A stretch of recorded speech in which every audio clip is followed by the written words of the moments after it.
Doctor Sudhanshu Trivedi 20 minutes. माननीय सभापति महोदय, आज जब इस राष्ट्रीय राजधानी क्षेत्र विधेयक के ऊपर मैं समर्थन करने के लिए खड़ा हुआ हूं, तो पहले मैंने विपक्ष के विद्वान वक्ता महोदय का वक्तव्य सुना तो मुझे विचित्रता का अनुभव हुआ और संपूर्ण विपक्ष को देखकर विस्मय हो रहा है। विचित्रता इसलिए कि उन्होंने कहा कि I have not seen any parallel anywhere.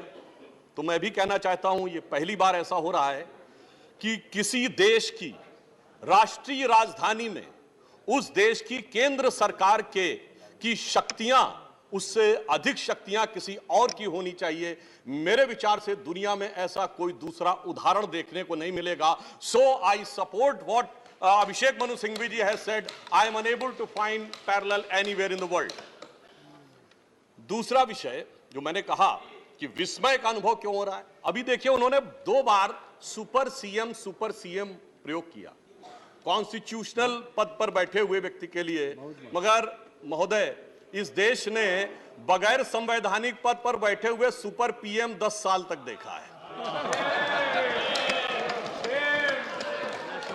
और मैं ये कह रहा हूं कि अभी मैंने कितना सुंदर सामंजस्य देखा कि उन्होंने कहा कि समय कम हो रहा है, तो आम आदमी पार्टी वालों ने कहा हम भी समय देने को तैयार हैं। सारे विपक्ष को देख के विस्मय होता है कि कांग्रेस पार्टी, जिसका कि 3 राज्यों में स्थिति यह रही कि गुजरात में वोट हाफ कर दिया। बिल्कुल बता रहे हैं, सुनिए तो, अरे सुनिए तो, बता रहे हैं।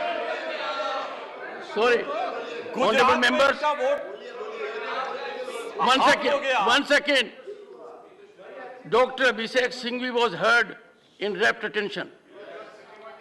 This is the decorum of the house. No. Yes, I am coming to that, sir. Let me do not get into disruptive mode. Dr. तो मैं कहना चाहता हूं कि ये लोग किस तरीके से आए हैं साथ में। अरे साहब, बहुत सारे शेर बोले तो ऑर्डिनेंस के पार्ट नहीं थे, हम भी बता रहे हैं आपको। I will have to name you. देखिए इनकी I will have to name you. कि You have got it as a habit. क्या शिद्दत दिख रही है एक दूसरे को सपोर्ट करने में। देखिए इनकी स्थिति ये we want decorous debate here. Doctor said many things, maybe digestible, maybe indigestible. Dr. Sudhanshu Trivedi. मैं सिर्फ ये कहना चाहता हूं कि गुजरात में कांग्रेस का वोट हाफ कर दिया, पंजाब में इनका स्विच ऑफ कर दिया, दिल्ली में साफ कर दिया और आपने इनको माफ कर दिया। और उसके माफी के बाद भी मुझे लगता है, अभिषेक मनु सिंघवी जी ने कहा था तो मैं भी ये कहना चाहता हूं, आप साथ में आए हैं दिल्ली के इस बिल पे, दिल्ली की जनता के लिए आए हैं या किसी और कारण से आए हैं, ये दिल्ली की समझदार जनता समझती है। तो मैं भी एक पंक्ति कहना चाहूंगा कि शाम तक सुबह की नजरों से उतर जाते हैं, इतने समझौतों पे जीते हैं कि जमीर भी मर जाते हैं। अब यह एक संवैधानिक विषय है। संवैधानिक विषय है कि यह जिस प्रकार से संविधान में लागू होना चाहिए, परंतु उसके साथ राजनीतिक टीका टिप्पणी की जा रही है, तो एक सैद्धांतिक विषय भी आता है। तो मैं संवैधानिक और सैद्धांतिक दोनों विषयों का जवाब दूंगा। I will reply both the constitutional and conceptual aspect. देखिए, माननीय गृह मंत्री जी ने लोकसभा में बहुत स्पष्ट किया था कि दिल्ली पूर्ण राज्य नहीं है, यह एक विशेष श्रेणी का यूनियन टेरिटरी है, यानी विशेष श्रेणी का संघ शासित राज्य है। वैसे मुझे लगता है संघ शब्द आते ही बेचैनी ज्यादा हो सकती है दूसरी तरफ, और संघ शासित से बेचैनी और हो सकती है, इसलिए मैं यूनियन टेरिटरी वर्ड प्रयोग करूंगा। It is a special category of union territory. और वैसे भी आजकल अंग्रेजी के प्रति मोह बहुत ज्यादा है, क्योंकि अपने गठबंधनों का भी नाम अंग्रेजी में ही ज्यादा रखा जा रहा है। संविधान में जो भाग 8 में उल्लिखित, वैसे तो जब मैंने टीवी चर्चा के दौरान कई बार विपक्ष के लोगों से INDIA का हिंदी फुल फॉर्म पूछा, तो पहले दिन तो लोग गूगल देख के भी नहीं बता पाए। खैर, अब मैं कहना चाहता हूं कि संविधान के भाग 8 में उल्लिखित प्रावधानों के अनुसार, अरे सुनिए, देखिए संविधान के भाग 8 में उल्लिखित प्रावधानों के अनुसार अनुच्छेद 239 से 242 तक संविधान में इस विषय का पूर्ण वर्णन है। अनुच्छेद 239AA में इसका विशेष प्रावधान किया गया है। यदि उसके क्लॉज को 239AA 3B को देखें तो संसद को दिल्ली संघ राज्य यूनियन टेरिटरी से संबंधित किसी भी विषय पर कानून बनाने का पूरा अधिकार है। इसमें किसी भी प्रकार का कोई संशय नहीं है। सर्वोच्च न्यायालय के जिस निर्णय का बार बार उल्लेख किया जाता है और हमारे विरोधी उसको अपने हिसाब से प्रयोग करते हैं, उसमें भी बहुत साफ देख लें कि 105 पेज के उस निर्णय में कहीं पर भी सर्वोच्च न्यायालय ने संसद के द्वारा दिल्ली के बारे में कानून बनाए जाने के विषय के ऊपर किसी प्रकार की कोई टिप्पणी नहीं की है। इसके बाद भी न्यायालय के आदेश में पैरा 161 और 162 को कई बार उल्लेख किया जाता है, परंतु यदि पूरे संदर्भ में देखें तो पैरा 86, 95 और पैरा 164 एफ को पढ़ें तो वहां पर संसद के द्वारा दिल्ली के संदर्भ में किसी भी विषय के ऊपर कानून बनाने की शक्तियों का विधिवत अनुमोदन है, कहीं पर निगेशन नहीं है। और स्पष्टता के साथ इसकी आवश्यकता क्यों थी? ताकि शासकीय आदेश को एक विधायी शक्ति भी मिल सके, एग्जीक्यूटिव ऑर्डर को एक लेजिस्लेटिव पावर भी मिल सके। इसलिए उस अस्पष्टता को दूर करने के लिए to remove any an iota of suspicion यह आवश्यक था। इसलिए मैं इस बिल का समर्थन करता हूं। अब कई बार लोग कहते हैं साहब अध्यादेश की आवश्यकता क्यों थी? वैसे तो माननीय गृह मंत्री जी ने भी इस विषय को लोकसभा में बताया था। अभिषेक मनु सिंघवी जी ने कहा कि 19 तारीख को अध्यादेश क्यों आया। शायद उन्हें ध्यान हो कि दिल्ली सरकार में जैसे ही चंद दिनों में ताकत मिली तो सबसे पहले किन फाइलों के बारे में, सतर्कता के साथ सतर्कता विभाग की फाइलों के बारे में कार्रवाई की गई।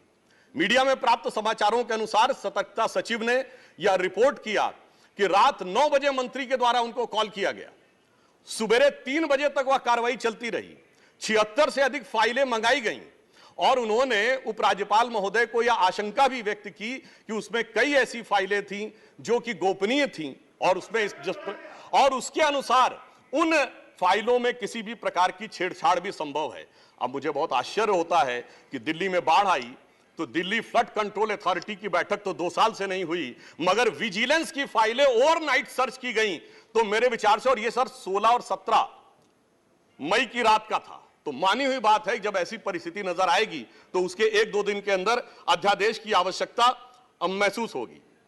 यहां मैं एक और बात भी कहना चाहता हूं कि ब्यूरोक्रेसी पर नियंत्रण की बात आम आदमी पार्टी की सरकार के द्वारा की जाती है, तो ये लोग तो अपनी एक पैरेलल ब्यूरोक्रेसी भी बना चुके हैं, क्योंकि अनेक प्रकार के समाचार पत्रों में आया है कि कई ऐसे लोग जो कि आम आदमी पार्टी के पदाधिकारी हैं वो सरकारी पदों पर भी विद्यमान हैं और सरकारी पदों पर रहते हुए सरकारी शक्तियों का भी उपयोग कर रहे हैं। वैसे ये लोग बहुत दावा करते हैं कि इन्होंने बहुत सारी चीजें फ्री दिया, कुछ 100 रुपए दिल्ली की जनता को कुछ मामलों में फ्री मिला और अपने लोगों को कई मौकों पे, कई जगहों पे, दर्जनों से ऐसे लोग हैं जिनको लाख लाख 1.5 लाख की तनख्वाहें मिली और यदि आरोपों को देखा जाए तो करोड़ों रुपए के घोटालों के आरोप हैं। एक कहावत होती है, माले मुफ्त दिले बेरहम। तो मैं कहना चाहूंगा इनकी तो स्थिति यह है कि माले मुफ्त दिले बेरहम, दिल्ली पे सितम और करोड़ों हजम। अब एक और बात जो ब्यूरोक्रेसी के नियंत्रण की बात है, तो मैं ध्यान दिलाना चाहता हूं, इस दिल्ली प्रदेश में एकमात्र ऐसा प्रकरण हुआ जो पूरे देश के इतिहास में बहुत विचित्र था कि दिल्ली के मुख्य सचिव ने दिल्ली के मुख्यमंत्री आवास के अंदर अपने साथ मैन हैंडलिंग का आरोप लगाया। मेरे विचार से पूरे भारत के इतिहास में ऐसा कोई उदाहरण नहीं होगा कि इस प्रकार की बात, इस प्रकार का आरोप लगा हो और वह भी मुख्यमंत्री की उपस्थिति में लगा हो। यह दर्शाता है कि ब्यूरोक्रेसी को नियंत्रण करने की जो छटपटाहट है उसमें वास्तविकता में वो फितरत क्या है। और मैं एक टेक्निकल पॉइंट कहना चाहता हूं, दिल्ली का कोई स्टेट कैडर नहीं है, जैसे राज्यों का कैडर होता है तो राज्य का मुख्यमंत्री उस कैडर को नियंत्रित करता है। जो आईएएस और आईपीएस अधिकारी होते हुए यूनियन टेरिटरी कैडर में आते हैं, जब वो सारे राज्यों में, सारी केंद्र शासित राज्यों में उनका स्थानांतरण हो सकता है, तो मैं आपके माध्यम से विपक्ष से पूछना चाहता हूं कि यदि दिल्ली के एक अधिकारी का ट्रांसफर गोवा होना है और दिल्ली के सीएम की उस पर एब्सोल्यूट अथॉरिटी होगी तो यह कैसे संभव हो सकता है? इसलिए यह आवश्यक है कि इस विषय के ऊपर केंद्र सरकार की शक्तियां परिभाषित हो। अब एक दूसरी बात भी है, दिल्ली में स्टेट कैडर भी नहीं है, यानी जैसे स्टेट पब्लिक सर्विस कमीशन होता है और राज्य के कैडर होते हैं, तो यहां भी दानिक्स कैडर है। यानी दानिक्स कैडर में भी 3-4 यूनियन टेरिटरी आती हैं, दमन, दीव और अन्य। अब दानिश कैडर के एक अधिकारी की जरूरत यदि अंडमान में या दमनदीव में भी होगी और दिल्ली का मुख्यमंत्री यह तय करेगा, तो क्या यह संवैधानिक दृष्टि से उचित है? इसलिए मैं कहना चाहता हूं कि माननीय गृह मंत्री जी ने जो यह विषय रखा है वो पूरी तरीके से उचित है। अब दुरुपयोग की बात में मैं एक और बात कहना चाहता हूं, इनकी वास्तविक मंशा क्या थी। दिल्ली में एक जनरल फाइनेंशियल रूल 2019 है जो ये कहता है कि 10 करोड़ रुपए से अधिक का अगर किसी भी प्रकार का व्यय होगा तो वह मंत्री की शक्ति से बाहर होगा और वह एलजी के पास जाएगा। महोदय, इनके मुख्यमंत्री जी का जो मकान या वजीर आला का अजीमुशान महल बनाने के लिए जो बिल बने साहब, वो पूरे उसके एक साथ नहीं बने। 10 करोड़ से कम के 8.5, 8, 7.5, 9 करोड़ रुपए के डिफरेंट बिल बने और एक मद ऐसा है जिसमें कि मुख्यमंत्री कार्यालय के कर्मचारियों के लिए, महोदय जानते कितने का बिल बना? 9.99 करोड़, यानी 0.01 से कैसे बचा जा सकता है कि टेंडर न करना पड़े, मन मुताबिक खर्चे कर लिए जाएं। यह दर्शाता है कि नियमों के प्रति और ब्यूरोक्रेटिक नियमों के प्रति इनके मन में क्या आस्था है। और इतना ही नहीं, दिल्ली मेट्रो के लिए तो वृक्ष काटने की परमिशन वर्षों तक नहीं मिलती थी, मगर मुख्यमंत्री आवास के लिए वृक्ष काटने की परमिशन उनको मिल जाती थी। अब इसके साथ मैं एक और बात कहना चाहता हूं, एक नैतिकता, सैद्धांतिकता का सवाल उठाया जाता है। तो मैं कोट करना चाहता हूं कि दिल्ली के मुख्यमंत्री जी ने, जिनका वो आलीशान शीश महल बना हुआ है, उन्होंने 27 अक्टूबर 2013 को शीला दीक्षित जी के विषय में लिखा था ट्वीट, और उनको मैं कोट कर रहा हूं। उन्होंने कहा कि दिल्ली की मुख्यमंत्री शीला दीक्षित जी के घर में 10 एसी लगे हैं, मैंने तो सुना है कि बाथरूम में भी एसी लगे हैं, कौन भरता है इस एसी का बिल? और आगे वो कहते हैं, मेरा तो कलेजा कांप उठता है ये सोचकर कि दिल्ली की 40% जनता झुग्गियों में रहती है, तो कोई मुख्यमंत्री ऐसे आलीशान घर में कैसे रह सकता है। मैं कहना चाहता हूं, देखिए, केजरीवाल जी का कलेजा कापा हो या ना कापा हो, रूह कापी हो ना कापी हो, रूह है क्या है, किसकी रूह है, उस पर मैं टिप्पणी नहीं करना चाहता, मगर मैं एक बात जरूर कहना चाहता हूं कि शीला दीक्षित जी जहां भी होंगे उनकी रूह को बहुत तकलीफ हो रही होगी कि जब उनके ऊपर ऐसी बातें करने वालों के साथ वो सारे लोग आज आकर खड़े हुए होंगे। वैसे महोदय, उनके घर में 10 एसी थे, यहां तो 15 टॉयलेट भी हैं।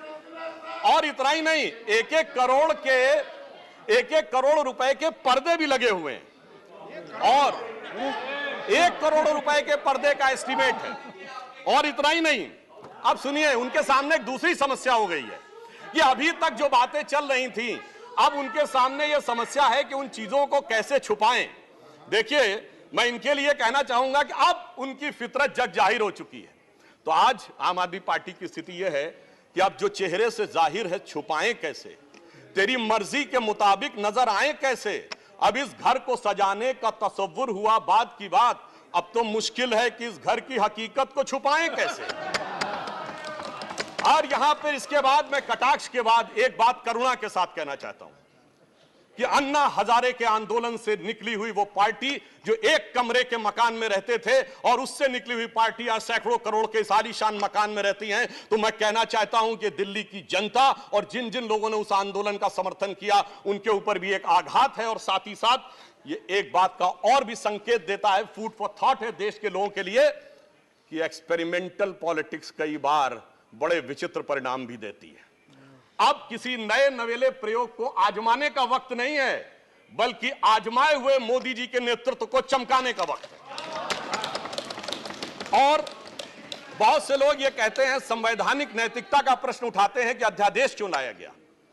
अध्यादेश के लाने का तात्कालिक कारण मैंने बता दिया, और वैसे मैं अपने विपक्ष के लोगों के सुलभ संज्ञान के लिए बता देना चाहता हूं कि इन लोगों ने कितनी बार अध्यादेश लाए हैं। नेहरू जी की सरकार में 70 बार, इंदिरा जी के जमाने में 77 बार, राजीव जी के समय में 35 बार, नरसिम्हा राव जी के समय में 77 बार, मनमोहन सिंह जी के समय में 61 बार, और जो यूनाइटेड फ्रंट गवर्नमेंट बनी थी भाजपा विरोध में, उसमें 1.5 साल में 77 बार।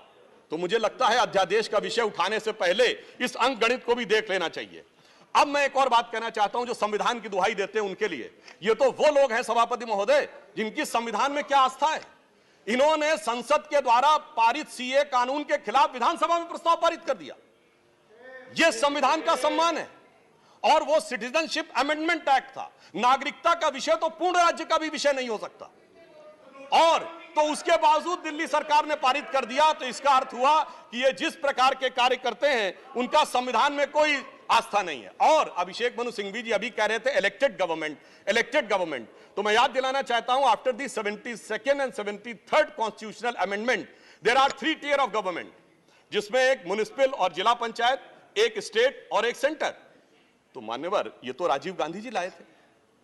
तो आपके मन में ना ऊपर वाली इलेक्टेड गवर्नमेंट के लिए सम्मान है, ना नीचे वाली, क्योंकि चंद महीने पहले तक तो ये एमसीडी से भी लड़ते थे और दिल्ली से भी लड़ते थे। तो जब आप कॉन्स्टिट्यूशनल वैलिडिटी की बात करें तो मेरे विचार से तीनों गवर्नमेंट की बात होनी चाहिए, और केंद्र सरकार के संबंध में केंद्र से अधिक संवैधानिक शक्ति इलेक्टेड गवर्नमेंट में इस विषय के ऊपर किसी और की नहीं हो सकती। और मैं एक और बात वेदना के साथ कहना चाहूंगा, ये तो वो लोग हैं जिन्होंने गणतंत्र दिवस की परेड पर भी संवैधानिकता की बात करते हैं, जिस दिन संविधान लागू हुआ उसकी पूर्व संध्या पे प्रदर्शन किया था। महोदय, मैं बताना चाहता हूं कि जिस समय इमरजेंसी लगी थी तब भी हमने कभी 15 अगस्त और 26 जनवरी के दिन राजनीति करने का प्रयास नहीं किया। तो वो लोग जब संवैधानिकता की दुहाई देते हैं तो बहुत आश्चर्य लगता है। और जब बार बार यह स्पष्ट किया जा चुका है कि फुल स्टेट नहीं है महोदय, मगर ये फुल स्टेट से भी संतुष्ट होने वाले नहीं है, इन्हें तो सुपर स्टेट चाहिए। और फुल स्टेट से सुपर स्टेट की दौड़ में मुझे डर इस बात का है कि मेंटल स्टेट में भी ना पहुंच जाएं कहीं, तो कोई आश्चर्य की बात नहीं हो सकती है। और यह बात इसलिए कह सकते हैं कि 49 दिनों की वह सरकार, जब कांग्रेस पार्टी ने इनकी पालकी ढोकर सत्ता की दहलीज पहली बार पार कराई थी, उसके द्वारा अगर आप पारित इनका लोकपाल विधेयक देख लें तो उसमें संसद और सुप्रीम कोर्ट और जाने क्या क्या सारी चीजों को एक में मिला लिया गया था। और मैं एक बात और कहना चाहता हूं, ये तो वो पार्टी देश का संविधान छोड़िए, अपनी पार्टी के संविधान में आस्था नहीं रखती। जब आम आदमी पार्टी बनी थी तो उसके संविधान में व्यवस्था थी कि उनका अध्यक्ष या संयोजक 3 वर्ष के लिए होगा और अधिकतम 2 बार होगा। मगर जो मीडिया में प्राप्त समाचारों के अनुसार 3 साल पहले उन्होंने वो संविधान में चेंज कर दिया, यानी अब जीवन पर्यंत या अपनी इच्छा के प्रसाद पर्यंत केजरीवाल जी इस विषय के ऊपर रह सकते हैं। तो मैंने इसलिए कहा ना, अपने संविधान के बारे में बात करिए। और मैं ये भी कहना चाहता हूं कि इन्होंने अपनी कार्यकारिणी में ऐसे भी प्रस्ताव पारित किए हैं संविधान के संदर्भ में कि साहब इनके यहां परिवार के भी कितने लोग काम कर सकते हैं, जो मेरे विचार से बड़ी बड़ी परिवार वाली पार्टियों ने भी कभी अपने पार्टी के प्रस्तावों में इन प्रस्तावों को नहीं पारित किया होगा।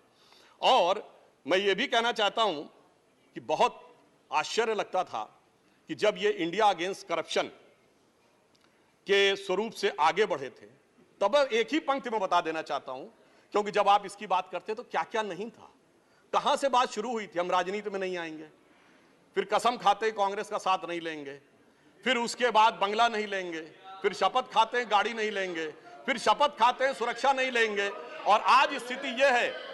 मैं सिर्फ यह कहना चाहता हूं कि जितनी बातें ये कहते थे वो सारी चीजें आवश्यक है, मगर यह दर्शाता है, क्योंकि मैं किसी की सुरक्षा के प्रति खिलवाड़ करने की बात नहीं करता, पंजाब जैसा राज्य संवेदनशील है, वहां के मुख्यमंत्री के पास सुरक्षा होनी चाहिए, परंतु मैं सिर्फ यह कहना चाहता हूं कि यह इस बात में जो कहना चाहते हैं कि इन्होंने कितना बदलाव किया है मान्यवर, इसलिए कभी कभी इनके 10 वर्ष के अंदर चरित्र में इतना बदलाव, ये कहते हैं सबसे जल्दी सत्ता में आए। महोदय, मैं कहना चाहता हूं भारतीय जनता पार्टी और जनसंघ, हम 1951 बने, हमने 72 साल में कभी कांग्रेस से समझौता नहीं किया, इन्होंने 72 दिन में समझौता किया, तब ये सत्ता में आए। और इसलिए आज दिल्ली की जनता अपने को ठगा हुआ महसूस करती है, और शायद दिल्ली के लोग ये कह रहे होंगे कि मैं समझता था वो कितने मासूम थे, क्या से क्या हो गए देखते देखते, जिनको पत्थर से हमने बनाया सनम वो खुदा हो गए देखते देखते। और मैं एक और बात भी कहना चाहता हूं संक्षेप में, मेरे विचार से इनको अध्यादेश पढ़ना चाहिए, संविधान पढ़ना चाहिए और दिल्ली का अधिनियम पढ़ना चाहिए, क्योंकि अपने को कहते हैं सबसे पढ़े लिखे मुख्यमंत्री। तो मैं ये भी बताना चाहता हूं कि ये सबसे पढ़े लिखे मुख्यमंत्री जो अपने को सबसे हाई क्वालिफिकेशन का नाज रखते हैं, 2-3 उदाहरण उनके ही बता देना चाहता हूं। जिस समय कोविड की वेव चरम के ऊपर थी, तब इन्होंने क्या कहा, इन्होंने कहा कोविड वैक्सीन का फार्मूला सारी कंपनियों को क्यों नहीं दे दिया जाता।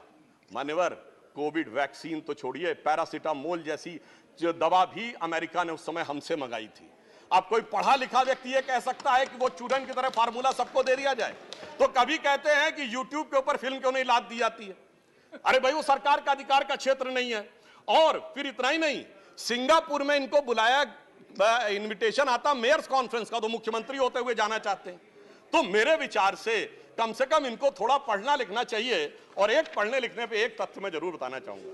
जब न्यूयॉर्क टाइम्स अखबार में इनकी तारीफ निकली थी तो इनके मुंह से निकल गया था कि दुनिया का सबसे बड़ा अखबार, और उसमें इतनी तारीफ निकलवाना आसान नहीं है। वैसे निकलवाना शब्द निकल गया था, मगर मैं पढ़े लिखे मुख्यमंत्री को यह भी बताना चाहता हूं महोदय कि न्यूयॉर्क टाइम्स दुनिया का सबसे बड़ा अखबार नहीं है। वो है यमुनी शिंबुन, जापान का। अमेरिका का भी सबसे बड़ा अखबार वो नहीं है, वो यूएसए टुडे।